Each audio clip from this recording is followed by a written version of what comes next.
오늘은 골로새서 4장 1절에서 4절에 있는 말씀을 가지고 추수감사주의를 맞이해서 감사로 채우는 기도라는 제목으로 말씀을 함께 나누기 원합니다. 먼저 말씀을 봉독하겠습니다. 상전들아, 의와 공평을 종들에게 베풀지니 너희에게도 하늘에 상전이 계심을 알지어다. 기도를 계속하고 기도에 감사함으로 깨어있으라. 또한 우리를 위하여 기도하되 하나님이 전도할 문을 우리에게 열어주사 그리스도의 비밀을 말하게 하시기를 구하라. 내가 이 일 때문에 매임을 당하였노라. 그리하면 내가 마땅히 할 말로써 이 비밀을 나타내리라. 아멘. 기도하겠습니다. 하나님 감사합니다. 우리가 2024년도를 시작한 지 얼마 되지 않은 것 같은데 벌써 11월 마지막 주 추수감사주의를 맞이하면서 이렇게 주님 앞에 서 있습니다. 지나온 시간들을 돌아보면 감사할 것밖에 없음을 고백합니다. 하나님의 은혜와 사랑 때문에 여기까지 왔음을 고백합니다. 그러면서도 감사를 잃어버리는 죄인된 우리의 모습을 볼 수밖에 없습니다. 하나님, 이 시간 말씀을 통해서 우리가 정말 하나님 앞에 감사로 우리의 모든 기도 제목이 채워지게 도와주옵소서. 그래서 우리 입술에서 감사가 끊이지 않게 하시고 날마다 더 큰 감사를 고백할 수 있는 믿음의 신실한 일꾼들 되게 하여 주옵소서. 감사드리며 예수님의 이름으로 간절히 기도하옵나이다. 아멘. 2024년도 한 해를 돌아보면서 여러분들은 어떤 일들을 겪으셨습니까? 여러 가지 많은 상황들과 환경들이 있었을 것이고 그 속에서 수없이 많은 어려움도 있었을 것이고 또 눈물도 흘렸을 것이고 슬픔도 겪었을 것입니다.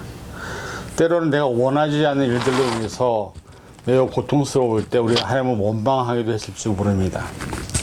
그러나 시간이 지나고 보면 사실은 그 모든 시간 속에서 하나님은 우리와 함께 하셨습니다. 그리고 하나님은 우리를 지금까지 지키시고 인도하셨습니다. 또한 우리에게 있어야 될 것들을 넉넉하진 않지만 얼마든지 채우시는 하나님의 손길을 저와 여러분은 경험했을 것입니다. 매년 추수감사주의를 맞이하면서 우리가 감사라는 제목을 갖고 말씀을 나누긴 하지만 사실 감사로 기도를 채운다? 이것은 쉬운 일은 아닙니다. 우리가 기도할 때 보면 우리의 상황과 환경 속에서 때로는 원망 섞인 기도, 때로는 불평 섞인 기도를 할 때도 있습니다. 또 때로는 감사보다는 내가 원하는 기도로만 기도의 제목을 채울 때도 있습니다. 그러나 하나님께 우리는 감사를 하는 존재들임을 기억해야 합니다. 오늘 본문에 있는 말씀처럼 우리가 기도를 계속하고 기도에 감사함으로 깨어있으라는 이 말씀이 사실 우리가 살아야 될 삶의 모습인 것입니다. 우리가 감사로 기도를 채울 때 하나님은 더 큰 감사의 기도의 제목을 주십니다. 그것이 성경의 원리입니다. 그래서 오늘 이 시간에 말씀을 통해서 우리가 추수감사주의를 맞이하면서 우리는 어떤 감사로 우리의 기도의 제목을 채울 것인지를 같이 살펴보면서 하나님의 은혜를, 하나님의 사랑을 다시 한번 생각해 보기 원합니다. 첫 번째는 하나님을 기억함으로 감사할 수 있습니다. 하나님에 대한 기억이 좋으신 분들이 있고 나쁘신 분들이 있습니다. 근데 사실은 하나님은 선하신 분이기 때문에 우리에게 절대로 나쁜 것을 주시지 않습니다. 감사하는 삶의 첫 번째 비결은 하나님의 존재를 기억하는 것입니다. 시편 기자가 2절에서 이런 말씀합니다. 내 영혼아 여호와를 송축하며 그의 모든 은택을 잊지 말지어다. 여기서 그의 모든 은택에는 내가 살아온 시간 동안 또 앞으로 살아갈 시간을 포함하고 있습니다. 다르게 말하면 누가 함께 감사할 수 있느냐? 하나님이 나와 함께 하심 임마누엘을 믿고 그것을 경험해 본 사람만이 하나님의 은혜를 감사할 수 있다는 것이죠. 하나님의 은혜가 우리에게는 더 많은 것을 주셨습니다. 그리고 간혹 우리가 원하고 바라는 것들을 한두 가지 안 주신 것이 있습니다. 그런데 사람들은 더 많이 받았음에도 불구하고 그 한두 가지 안 주신 것 때문에 불평하고 원망을 합니다. 그러나 생각해 보면 그 안 주신 이유가 있다는 사실을 깨달아야 합니다. 여호수아 3장에 보면 여호수아와 이스라엘 백성들이 요단강을 건너는 장면이 나옵니다.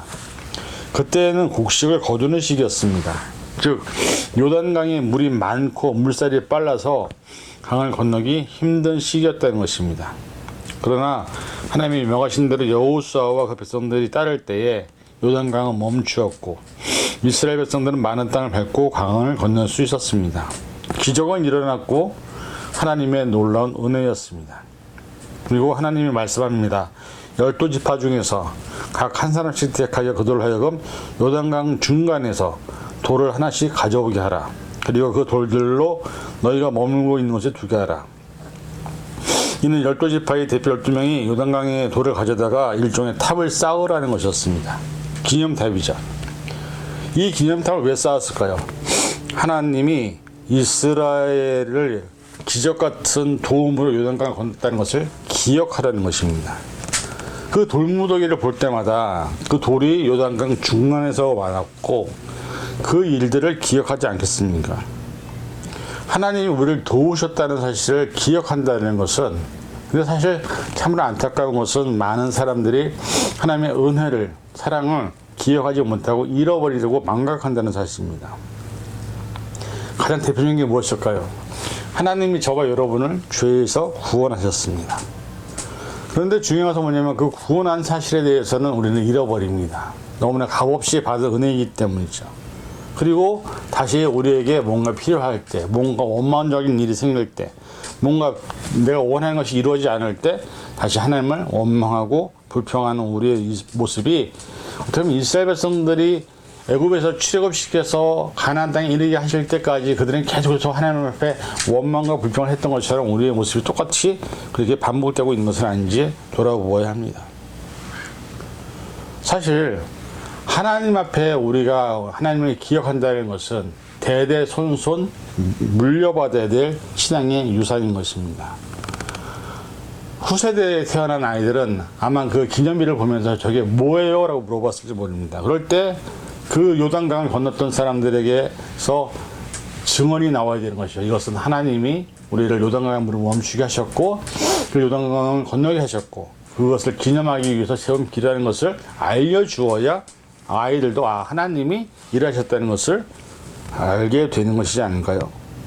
즉 우리의 신앙은 세대에서 세대로 전해져야 되는 것입니다. 그런데 지금 가장 큰 문제가 뭐냐면 어른들의 세대는 하나님을 경험하고 하나님과 능력을 경험하고 살았지만 젊은 세대들이나 그 다음 세대들은 계속해서 그 신앙의 유전이 없어지고 기억되지 않고 사라지고 있다는 사실입니다. 그리고 세상적으로 그냥 돈을 위해서, 그 다음에 세상의 목적을 위해서 살아가는 그런 신앙의 유산들이 물려지지 않고 있다는 것입니다. 감사하기 위해서 우리는 기억해야 합니다. 하나님의 은혜를 기억해야 됩니다. 저와 여러분이 살아온 것이 하나님의 은혜입니다. 사실 지금도 수많은 사람들이 생명을 잃어가고 있습니다. 전염병으로, 질병으로, 사고로, 또 때로는 어떤 자연재해로 인해서.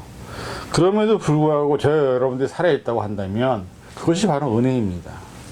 내가 많은 것을 누리지 못한다 할지라도 내가 건강하게 살아있어서 두 손으로 내가 하고 싶은 일들을 할 수 있고 두 발로 내가 걸어갈 수 있는 것을 걸어갈 수가 있고 내 눈으로 이 아름다운 세상을 볼 수 있다는 것이 바로 은혜입니다. 근데 그것을 깨닫지 못한다고 한다면 하나님에게 우리가 어떤 더 큰 은혜를 받아도 우리는 사실 감사하지 않을 수밖에 없다는 것이죠. 이스라엘 백성들은 하나님의 은혜를 기억하기 위해서 기념 돌탑을 쌓았습니다. 정확히 하나님께서 그렇게 하라고 하신 것이죠. 우리도 우리가 하나님 앞에 감사의 기도를 쌓아야 합니다. 그리고 그것이 전수되어야 합니다. 그래서 정말 우리가 하나님이 어떻게 역사하셨고 하나님 어떻게 일하셨고 또 하나님이 어떻게 우리에게 역사하셨는지를 알리는 것이 우리에게는 필요하다는 것입니다. 그래서 오늘 이번에 추수감사를 맞이하면서 우리가 해야 될 게 뭐냐면 하나님이 내게 하신 일 한번 글로 적어보시기 바랍니다. 얼마나 많은 일을 행하셨는지, 1년 동안 내게 어떤 일을 하셨는지, 내가 어떤 상황이 있었을 때 하나님 속에서 어떻게 일하셨는지를 한번 적어보시고, 그러면 하나님이 내게 하신 일들을 우리는 메모로 남길 수 있고 그것을 또 후손들에게 물려줄 수 있습니다. 그런 것들이 계속 지속이 되어야 그나마 기억을 하게 되는 것입니다. 그래서 저와 여러분들이 하나님의 은혜를 잊지 않고 기억할 수 있는, 그리고 감사로 그것을 채울 수 있는, 감사의 고백을 드릴 수 있는 추수감사절 되시기를 간절히 축원을 드립니다. 둘째는 주어진 상황을 인정함으로 감사할 수 있습니다. 사도 바울은 로마서 8장 28절에 이렇게 말합니다. 우리가 알거니와 하나님의 사랑하는 자 곧 그의 뜻대로 부르심을 입은 자들에게는 모든 것이 합력하여 선을 이루느니라. 모든 것이 합력하여 선을 이룬다는 이 말에는 뭐냐면 이 세상에 존재하는 모든 사람들이 하나님이 나를 돕기 위해서 나의 옆에 두신 존재들이라는 것입니다. 그리고 그 안에 성령님도 계시고 하나님도 있다는 사실입니다. 이 모든 일은 좋은 일도 포함이 되지만 나쁜 일도 포함이 됩니다. 그런데 결국 그 모든 일이 하나님의 선하심으로 이끌어 가신다는 것을 말씀하고 있습니다. 우리가 매일매일의 삶이 달든 쓰든 간에 하나님의 섭리와 은혜와 사랑 안에 있다는 사실을 잊지 말아야 합니다. 하나님의 섭리를 알기 때문에 주어진 상황을 인정하고 받아들일 수 있는 것입니다. 그리고 주어진 상황을 인정하고 받아들일 때 우리는 감사할 수 있는 것입니다. 성경에 나오는 수많은 인물 중에 요셉이 있습니다. 그는 하나님을 잘 섬기는 자였습니다. 그러나 형들의 손에 의해서 노예로 팔려가게 되었습니다. 충성스럽게 주인을 섬겼지만 보디발의 아내의 모함으로 말미암아 감옥에 끌려왔습니다. 그가 한 일은 단지 충성스럽게 주인을 섬긴 것뿐이었습니다. 그러나 그 결과는 노예로 팔려가는 것이었습니다. 죄수로 감옥에 갇혀 있었고 하나님은 그런 상황을 통해서 결국에는 요셉을 애굽의 국무총리로 세우시는 것을 우리는 압니다. 그리고 가나안 땅에 기근이 왔을 때 요셉으로 말미암아 야곱과 그의 가족들이 애굽에 정착하여 살아남을 수 있었습니다. 당시로서는 사실 요셉의 입장에서는 이해할 수 없고 억울한 상황들이지만 그 모든 일이 다 하나님의 섭리 안에 있었습니다. 그리고 그 속에서 우리는 무엇을 발견합니까? 모든 것이 합력하여 하나님의 선을 이룬다는 사실을 보게 됩니다. 어떤 상황도 어떤 환경도 다 주님의 손 안에 있고 하나님의 손 안에 있습니다. 그러므로 내게 주어진 상황을 인정하지 않을 수 없다는 것이죠. 그것이 지금 내게 좋게 여겨지든 나쁘게 여겨지든 결국은 합력해서 하나님의 선을 이루실 것을 저희는 믿어야 됩니다. 시편 103편에 다윗은 이렇게 고백을 합니다. 좋은 것으로 내 소원을 만족하게 하사 내 청춘을 독수리같이 새롭게 하시는도다 라고 103편 5절에서 고백하고 있습니다. 이것이 우리의 고백이 되어야 되지 않을까요? 하나님이 좋은 것으로 내 소원을 만족하게 하사 나를 늘 새롭게 하신도다. 그러니 감사할 수밖에 없습니다. 하나님의 선하심에 감사하고 선으로 이끄시는 하나님의 인도하심에 감사하는 것. 사실 하나님이 우리를 사랑하시기 때문에 우리의 모든 것들을 아십니다. 그래서 사실은 인간이 미래를 알지 못해서 항상 불안해하고 염려하고 걱정하고 근심을 하지만 하나님은 아시기 때문에 그 미래에 무엇이 있어야 될지 어떤 사람들이 도와야 될지 어떤 환경이 있어야 될지 아시기 때문에 그 환경을 이끌어 가시는 것입니다. 사실 하나님의 은혜를 언제 알 수 있는지 아십니까? 내가 살아온 시간의 시점에서 과거를 돌아보면 우리는 하나님의 은혜를 알 수가 있습니다. 미래는 모릅니다. 미래는 어떻게 갈지 모릅니다. 왜냐하면 미래는 내 고집, 내 욕심, 내 죄가 하나님보다 앞서게 돼서 하나님의 뜻과 반대로 갈 수도 있고 때로는 우리가 하나님의 능력을 경험하지 못하기 때문에 미래는 알 수 없습니다. 그러나 지금부터 시작해서 과거를 돌아보면 지금까지 살아온 그 시간 동안 특히 저 같은 개인적인 경험은 하나님이 건강을 그래도 허락해 주셔서 아프지 않아서 일을 할 수 있고 그것으로 우리 가족들을 먹여 살릴 수 있고 우리 아이들이 케어할 수 있고 그걸 통해서 하나님 앞에 늘 감사의 고백을 드립니다. 특히 우리 아이들이 한 명도 아프지 않고 건강하게 있는 모습을 통해서 말입니다. 어떻게 보면 하나님이 역사하시는 그 은혜 때문에 그 사랑 때문에 여기까지 왔습니다. 돌아오다 보니 어쩌든 저도 미국에 온 지 20년이 다 돼갑니다. 근데 중요한 건 뭐냐면 하나님의 은혜를 날마다 경험했다는 것이죠. 올 때 이민값 몇 개 들고 왔는데 지금은 어떻게 되면 렌트를 있지만은 집에서 살고 있고 또 차도 몇 대가 있고 이런 식의 삶을 살고 있습니다. 하나님의 은혜가 아니었다면 여기까지 올 수 있었을까요? 그 어려운 시간들을 보내면서 때로는 재정적인 어려움도 있었을 것이고 여러 가지 상황적으로 어려움도 있었을 것이고 힘든 일도 있었겠지만 그럼에도 불구하고 하나님이 우리를 사랑하셔서 여기까지 오게 하신 이유에는 하나님의 은혜와 사랑이 있었기 때문에 그것이 은혜라는 것을 고백하게 되는 것입니다. 그 모든 상황 속에서 하나님은 나에게 필요한 사람들을 주셨고 필요한 상황들을 주셨고 필요한 환경들을 주셨습니다. 그리고 그 환경들 통해서 채우시는 은혜를 경험했다는 것이죠. 저와 여러분들이 앞으로 살아가는 그 시간 동안에도 아마 하나님이 이렇게 일하실 것입니다. 다만 그것을 잊지 않고 기억하느냐, 하나님의 은혜를 기억하느냐, 하나님의 은혜가 나에게 함께 있음을 믿고 있느냐에 따라서 그것이 감사가 될 수도 있고 때로는 원망이 될 수도 있고 불평이 될 수도 있다는 사실입니다.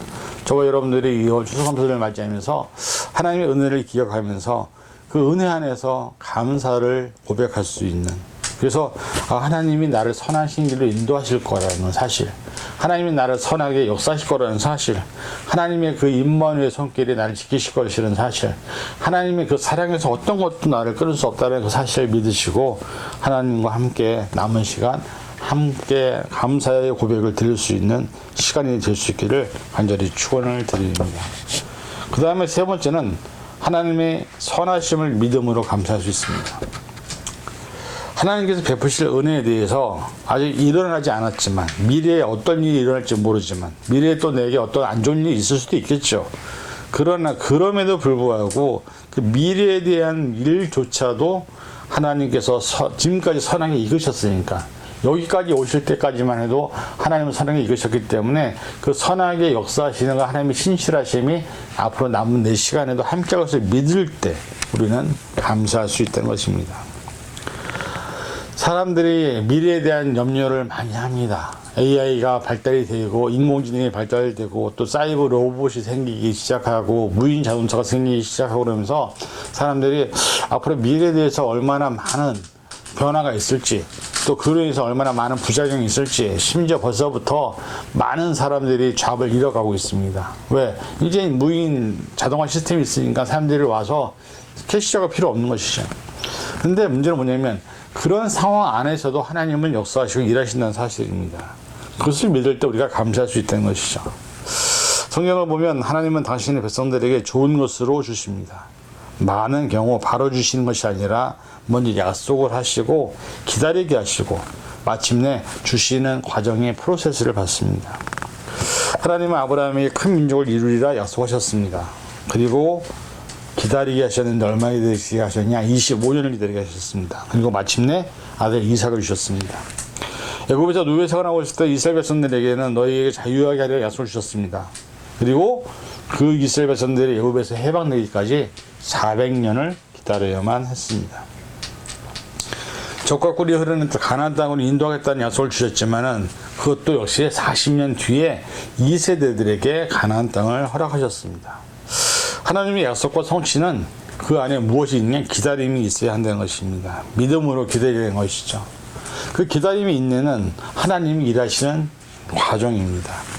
당장 내게 손에 쥐어진 것이 없다 할지라도 믿음으로 감사하는 것입니다. 믿음으로 감사하는 것이 중요한 것입니다. 성경은 뭐라고 말합니까? 믿음은 바라는 것들이 실상이요 보이지 않는 것들이 증거이라고 히브리서 11장 말합니다. 지금은 보이지 않습니다. 지금 손에 안 잡힙니다. 지금은 없습니다. 그러나 주님이 주신 약속을 붙들고 믿음으로 그 실상을 바라보는 것이 믿음입니다. 그래서 감사할 수 있는 것이고 그것이 성숙한 신앙이라고 말씀하고 있습니다. 골로새서 2장 6절에서 7절 그러므로 너희가 그리스도 예수를 주로 받았으니 그 안에서 행하되 그 안에 뿌리를 박으며 세움을 받아 교훈을 받은 대로 믿음이 굳게 서서 감사함을 넘치게 하라.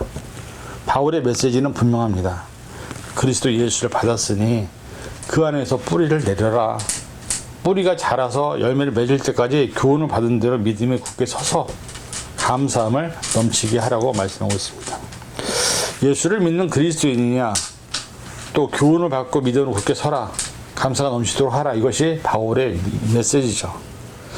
하나님의 은혜를 기억하며 감사하며 살아가는 것, 그리고 지금까지 나를 지키시는 하나님이 앞으로도 나를 지키실 것이라는 사실, 나를 지키시는 하나님이 나의 아이들을, 나의 가정을 지킬 거라는 그 믿음을 갖는 것이 매우 중요합니다.